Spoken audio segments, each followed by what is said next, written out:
very good evening. You're watching Primetime. I'm Tamanna Inamdar. Let's take a look at this evening's headlines. Mumbai comes to a standstill as Dalit protesters disrupt traffic and train services. Traders' organizations claim losses have run into hundreds of crores of rupees. The triple Talaq bill hits a dead end in the Rajya Sabha. Opposition demands the bill be sent to a select committee.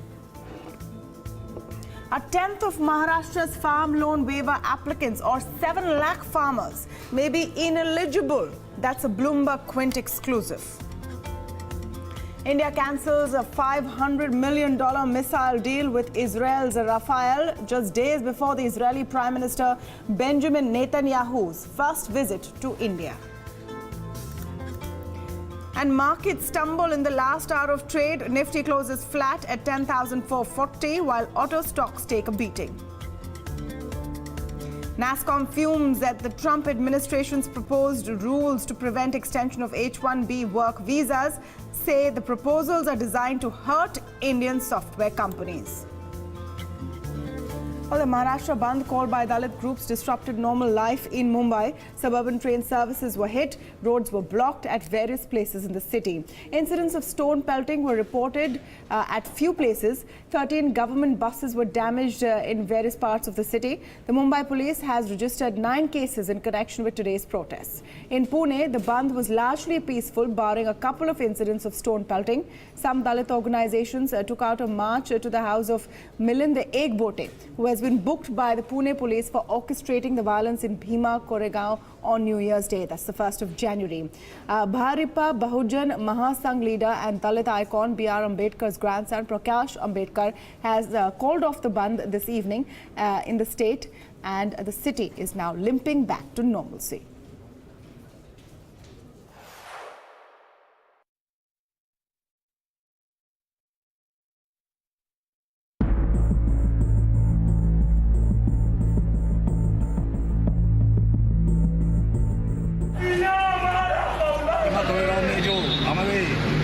बौद्ध बांधव है उनके ऊपर जो हल्ला मानवता ने जो हल्ला किया है उनके निषेधार्थ हम लोग ये मोर्चा निकाल रहे हैं, मार्च निकाल रहे हैं और उसका निषेध हम लोग शांति से कर रहे हैं, किसी को तकलीफ नहीं दे रही है।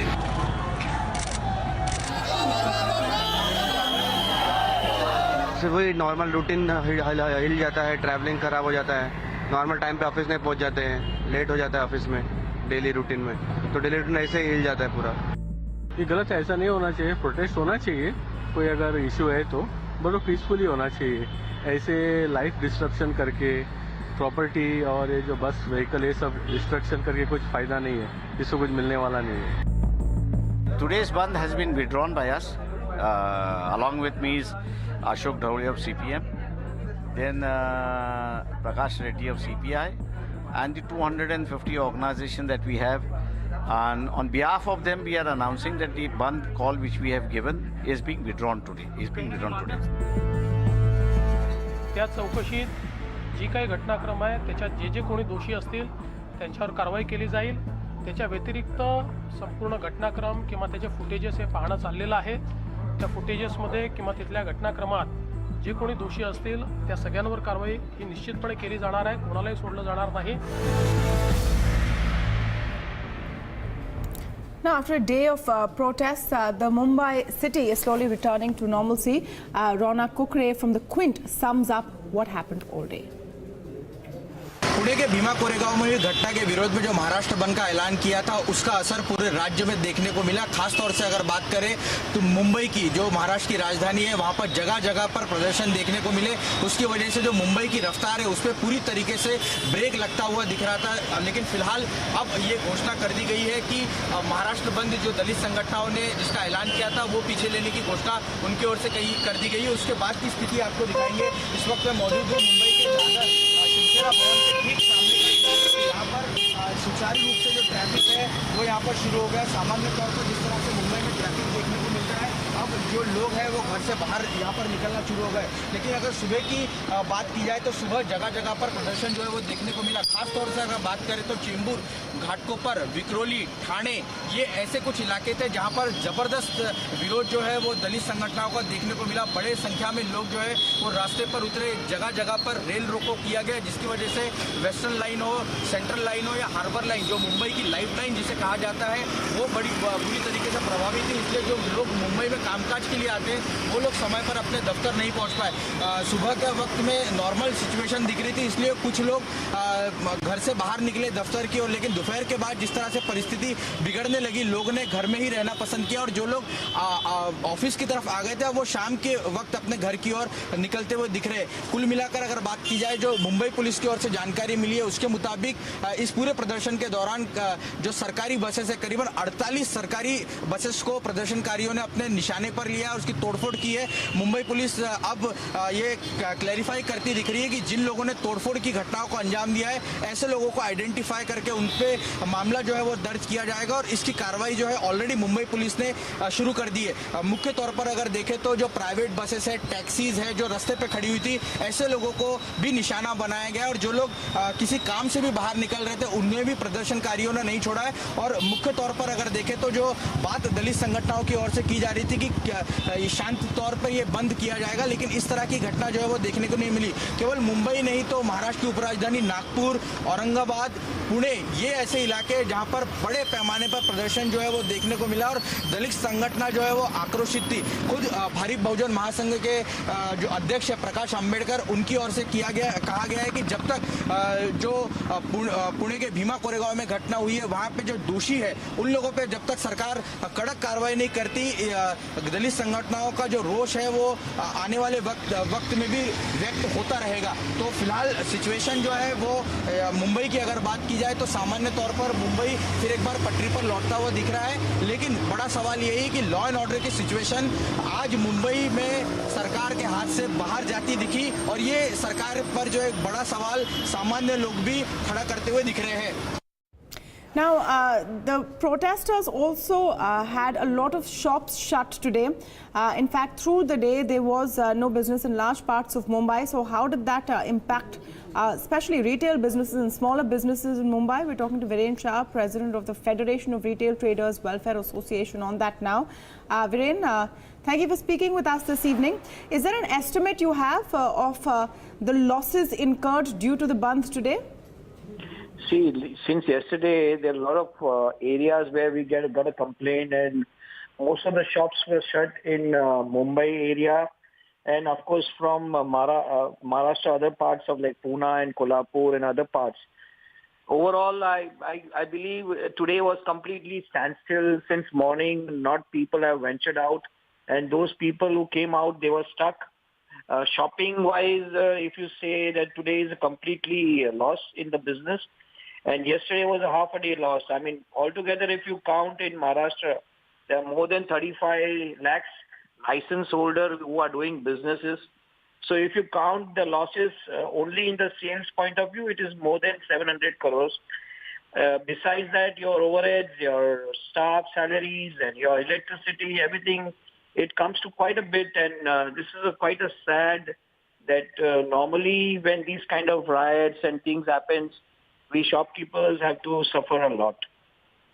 Tell me how it works, Viren. I'm sure in a city like Mumbai, shopkeepers must be insuring themselves against such situations. What kind of damages were caused in these rounds of protests? Damages in this kind of a thing is never insured because this is loss to the business, unless there is a loss to the property. And if it is a loss to the property, then individual shopkeeper will definitely get their insurance. But nothing comes out of the government in this kind of damages. And neither the damages been procured from the government except the public property loss. Then that is the government has to look after. As far as the shop is concerned, the individual insurance will have to take care of. But losses in the monetary losses is never covered by the insurance. All right. Thank you so much for speaking with us. Viren Shah, President of the Retailers Association, claiming that there are losses up to 700 crore rupees over the 2 days of protests in different parts of Mumbai, of course, and Maharashtra. Meanwhile, both the upper and lower house of parliament were adjourned twice today on account of the Bhima Koregaon issue. Parliamentary Affairs Minister Anant Kumar alleged that the Congress party was politicizing the issue, while the Congress blamed the BJP and the RSS for the violence. They also demanded that the Prime Minister make a statement in Parliament. Supreme Court judge should be appointed, and he should inquire this, not the state, because the state government has taken a decision that is a different thing. But here the Prime Minister come and make a statement. I demand, it is my demand, because he always keeping quiet. When such incidents are happening, he is not taking any action.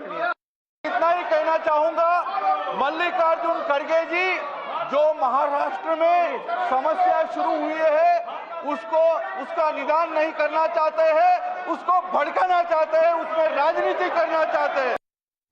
Well, while most of the comments and the social media chatter on the disruption today was about how it affected daily life and traffic, that was a big part of it. But what are the larger implications of the caste wars or the caste lines that we have seen drawn in Maharashtra?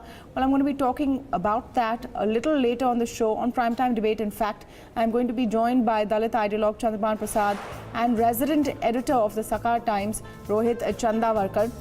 Do tune into that conversation up ahead on Primetime Debate.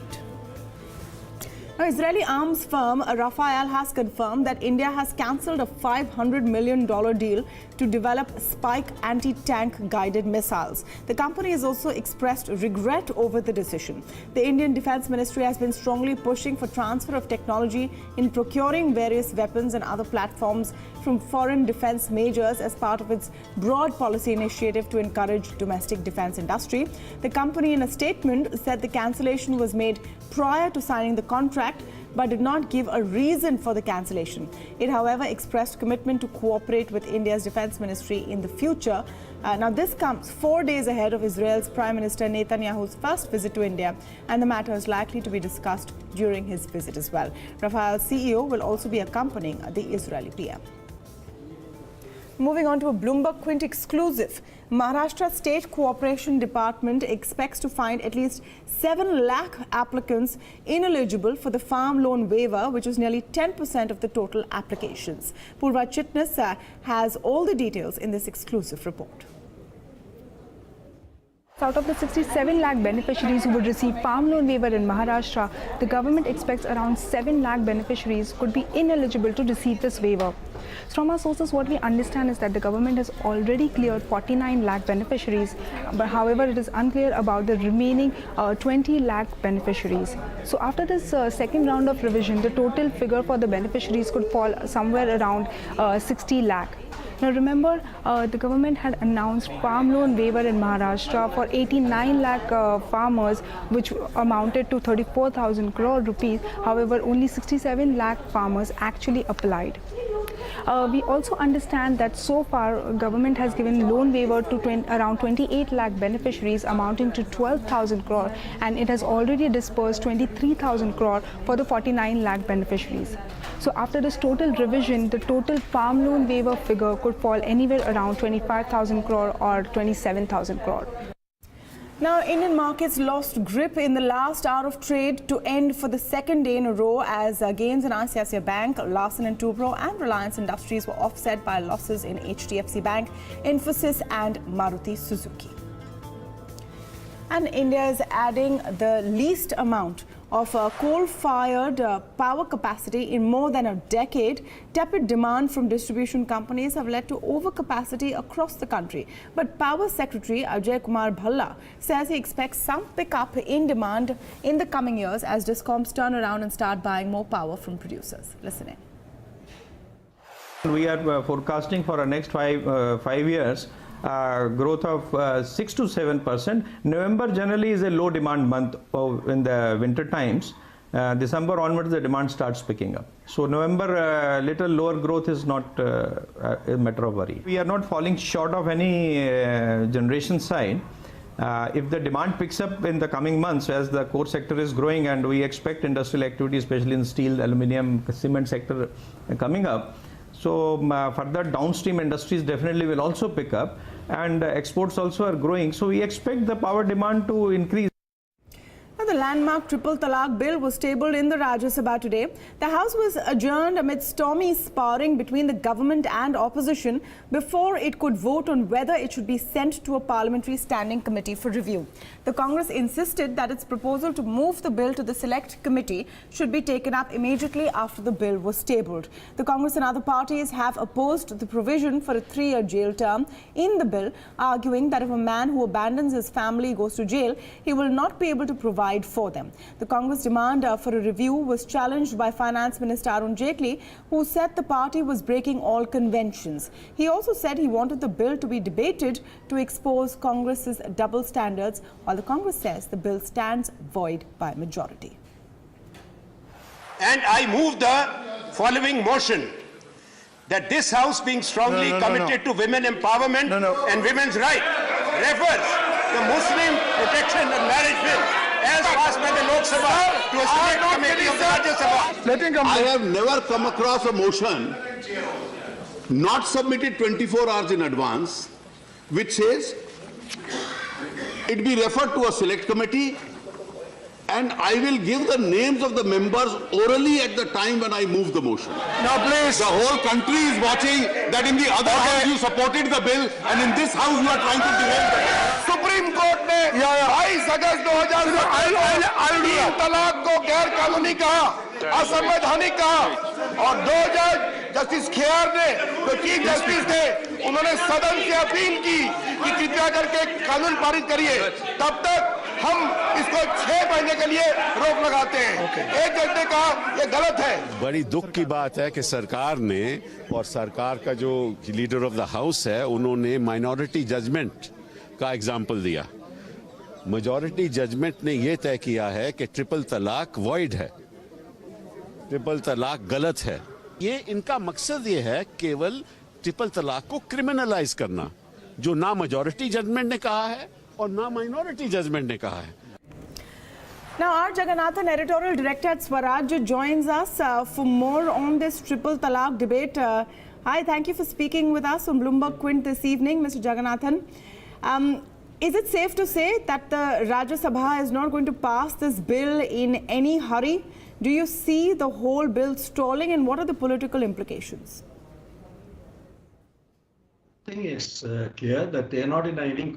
The reason why they sent it to the select committee is precisely to bottle it up, because most of the opposition parties do not see any gain in passing this bill, because they depend a lot on the minority vote in various states and also nationally.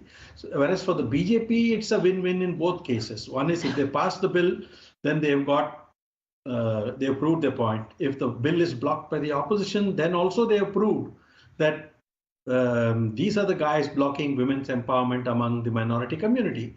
And for the BJP, it actually creates a schism in the minority community, because a lot of the women are supporting the bill, but it is the men who are stalling it. So I think it's a win-win for the BJP, but for the opposition, I think they managed to stall it, but I don't think they have benefited much from it. We've been speaking to a lot of lawyers over the last few days, Mr. Jagannathan, and there is a strong view that this bill may not stand up to the scrutiny of law. It fails, or there are weaknesses on constitutional basis. Apart from the politics, do you see a problem there?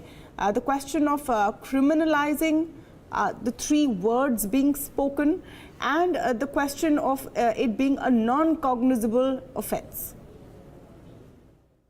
Yeah, I think there was probably no need to criminalize it, but if you take the argument that, okay, if you send a guy to jail, how is he going to support his wife, who anyway he wants to divorce?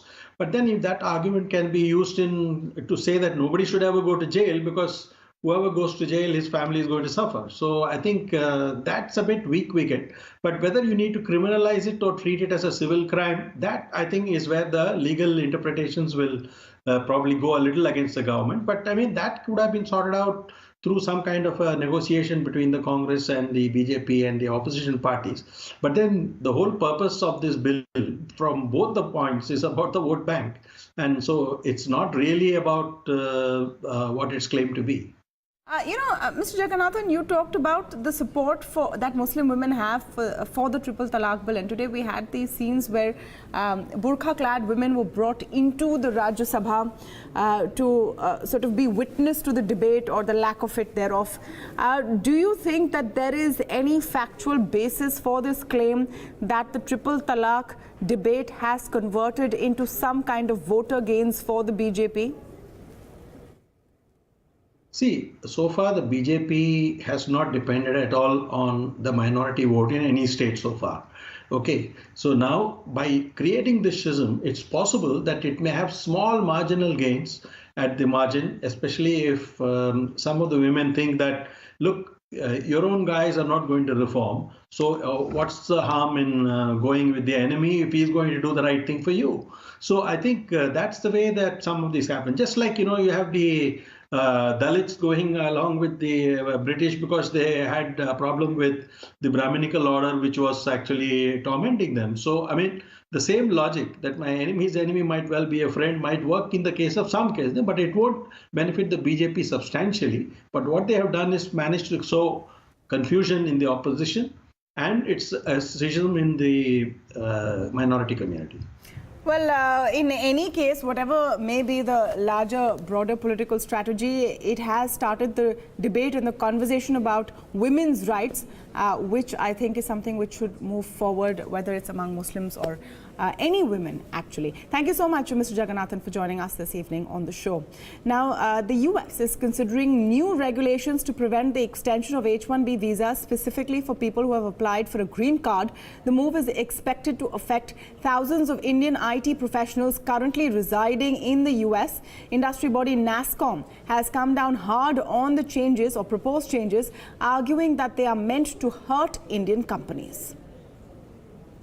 The bottom line is that these amendments do not serve the very basic purpose that they were supposed to serve, namely to protect job opportunities for American workers. On the contrary, since a large percentage of companies that use visas would not be covered through this amendment, it is certainly going to be ineffective. Well, Eric Wasson of Bloomberg News joins us now for more detail on this. And I'm also talking this evening with William A. Stock. He's a partner, Clasco Immigration. But first, I will come to you, Eric, on what really is the proposal. And of course, the Indian side, the Indian IT Association thinks it's aimed at Indian companies. But if you could give us a clearer picture of what kind of proposals these are and what impact they will have on immigration. Well, this is a proposal before the Department of Homeland Security relating to H-1B visas, and it relates to the ability to convert from being an H-1B visa holder to being a green card holder. And there are, a lot of opposition to this. This is an early stage proposal, and I think the bigger story here on Capitol Hill today is the question of changes to legal immigration broadly as part of a deal between Congress and President Trump. There's a big issue in the United States called the Dreamers issue. These are people who are undocumented immigrants who came to the United States as children, about 800,000 of them. Democrats want to put them on a pathway to citizenship, but President Trump is talking about changes to what he calls chain migration. This is the ability of U.S. citizens to bring parents, siblings, adult children, married adult children to the United States. And as you know, there are a lot of Indian American citizens who do that. These changes are very much opposed by the Democratic Party, but Trump is demanding that in exchange for a spending bill that's needed to keep the government open, by the end of this month. So this is a very big change to immigration. That's, there's going to be a big meeting at 3 p.m. in Speaker Ryan's office on this. But I just want to let your viewers know this is a very interesting topic on Capitol Hill today. Excellent, Eric, and of course we will keep an eye on that. But just coming back to the H-1B visa bit, because it does impact Indian IT companies here. It's a huge source of export for the Indian economy, and that's why there is a large amount of interest in that aspect as well. What is the likelihood of these changes, as well as the changes which will impact the Dreamers that you mentioned? What is the likelihood of that going through for the Republicans? I think the Republicans are going to be largely divided on the issues of immigration. We've seen attempts to, in fact, expand H-1B visas from California Republicans like Darrell Issa. And then we have people who are hardliners on the immigration issue, the Steve Bannon wing, as it were, of the Republican Party. Now, you may say Steve Bannon and his ilk are on the downfall a bit. Roy Moore, his hand-chosen candidate in Alabama, failed, embarrassing President Trump. However, Trump top immigration advisor Stephen Miller is a hardliner on immigration, and these proposals do in fact have a chance of going forward this year. All right.